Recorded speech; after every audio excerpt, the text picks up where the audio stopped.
ज़हरल फ़सादु fill बर्रि वल बहरि बिमा कसबत ऐदिन्नास लियुज़ीक़हुम बअदल्लज़ी अमिलू लअल्लहुम यरजिऊन। ज़मीन में, खुशकी में और समुद्रों में फ़साद ज़ाहिर हो गया है लोगों के अपने आमाल और उनके हाथों की कमाई की वजह से, ताकि अल्लाह उनको बाज़ उनके गुनाहों का अज़ाब चखाए और ताकि वो लौट आएँ, पलट आएँ। अल्लाह मालिकुल मुल्क अपने बंदों को जहन्नुम में डालना बिल्कुल पसंद नहीं करता।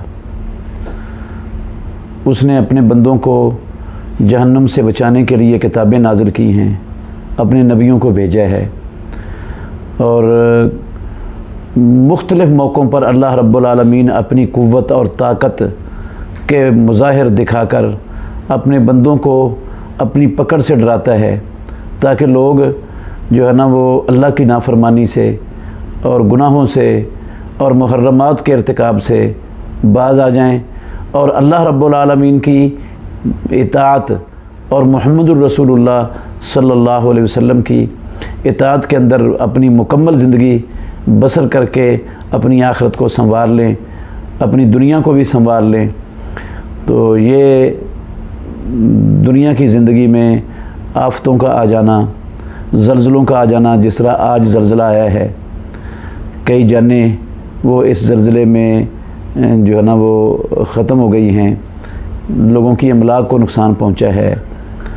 तो ये सारी चीज़ें इस तरह कभी सैलाब आ जाते हैं, कभी तूफ़ान आ जाते हैं, कभी बड़े बड़े हादसात रूनुमा हो जाते हैं। ये रब्बुल आलमीन अपनी कुदरत अपने बंदों को दिखाकर उन बंदों के अंदर रुजू वाली सलाहियत पैदा करना चाहते हैं, ताकि वो अल्लाह की तरफ रुजू करें, पलट आएँ और गफलत की ज़िंदगी जो वो बसर कर रहे हैं, लाउबाली और बेपरवाही की ज़िंदगी, उसको वो तर्क कर दें, छोड़ दें। अल्लाहु अकबर। ये जितनी मुश्किलात और आफ़तें और ये ज़लज़ले और ये मुसीबतें आती हैं लोगों पर, जो आयत मैंने आपके सामने सूरह रूम की तिलावत की है, अल्लाह रब्बुल आलमीन इसमें यही बतला रहे हैं कि ये लोगों के अपने गुनाहों की वजह से, उनके हाथों की कमाई की वजह से ये सारा कुछ ज़ाहिर होता है ज़मीनों में। अल्लाह रब्बुल आलमीन नहीं पसंद करते, लेकिन रब्बुल आलमीन जो है ना वो कुछ ना कुछ सज़ा दे के आखिरत की सज़ा से बचाना चाह रहे होते हैं और लोगों को इस डर की वजह से रुजू करने का, इनाबत इल्लाह का मौका देना चाह रहे होते हैं, ताकि लोग पलट आएँ। तो हमें इन चीज़ों को हर वक्त जो है ना वो जहन में रखना चाहिए, अपनी आखिरत की ज़िंदगी को बेहतर बनाने के लिए, अपनी आखिरत को संवारने के लिए, ताकि हमारी हमेशा वाली ज़िंदगी वो संवर जाए, हम अल्लाह की जन्नतों के वारिस बन जाएं और जन्नतों की बेशुमार नेमतें वो रब्बुल आलमीन हमें अता कर दे, जहन्नम के अज़ाब और सख्तियों से हमें बचा ले। तो ये बहुत बड़ा मौका है और ये झटका रब्बुल आलमीन की तरफ से जो है ना वो निशानदही है। ये तो कुछ भी नहीं है। जब क़यामत का ज़लज़ला आएगा तो अल्लाह ने फरमाया, या अय्युहन्नासु इन्ना ज़लज़लतस्साअति शैउन अज़ीम। उस दिन हर दूध पिलाने वाली अपने दूध पीने वाले बच्चे से उसको भूल जाएगी, उससे गाफिल हो जाएगी। हमल वालियाँ अपना हमल गिरा देंगी। इतना खौफनाक मामला होगा। तो उस खौफनाक मामले से पहले अल्लाह रब्बुल आलमीन हमारी इस्लाह करना चाहते हैं। हमें कई लोग तो चले गए, उनका तो मोहलत और मौका ख़त्म हो गया। अल्लाह ने हमें मौका दिया है, पता नहीं हमारी जो है ना वो मोहलत दुनिया की ज़िंदगी की ये कब ख़त्म हो जानी है और कब हमने अल्लाह रब्बुल आलमीन के पास चले जाना है। तो आइए मैं इस मौके पर अपने तमाम मुसलमान भाइयों को ये दावत देना चाहता हूँ कि सबसे पहले हम अल्लाह रब्बुल आलमीन की इबादत में किसी को शरीक न ठहराएं। अगर किसी ने शिरक किया है तो वो पक्की सच्ची तौबा कर ले। बिदात और खुराफात इन चीज़ों से पीछे हट जाएं और अल्लाह के नबी की सुन्नत और सहाबा रिज़वानुल्लाहि अलैहिम अजमईन का तरीक़ा उस पर मुकम्मल तौर पर कारबंद हो जाएं। 5 वक्त की नमाज़ों का बहुत ज़्यादा अहतमाम करें।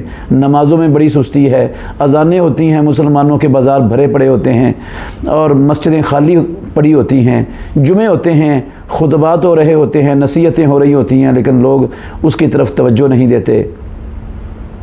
घरों में जो है ना वो मौसीकी चल रही होती है, वीसीआर चल रहे होते हैं, केबल चल रही होती है और ये इंटरनेट की सारी जो है ना वो बेहयाई और फहाशी के प्रोग्राम वो हमारे घरों में चल रहे होते हैं। हम उन चीज़ों के अंदर तो बड़ा अपना वक़्त सर्फ करते हैं और हमें नमाज के लिए जाते हुए जो है ना वो परेशानी होने लग जाती है, हमारा वक़्त ज़ाया होना शुरू हो जाता है।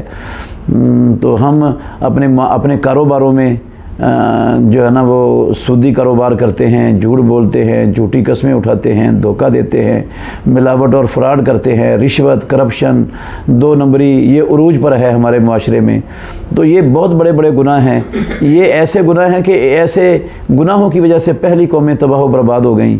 तो रब्बुल आलमीन जो है ना हम सब मुसलमानों को इन गुनाहों से, अल्लाह की नाफरमानी से, मुहम्मदुर रसूलुल्लाह सल्लल्लाहु अलैहि वसल्लम की मुखालफत से बचने की तौफीक अता फ़रमाए।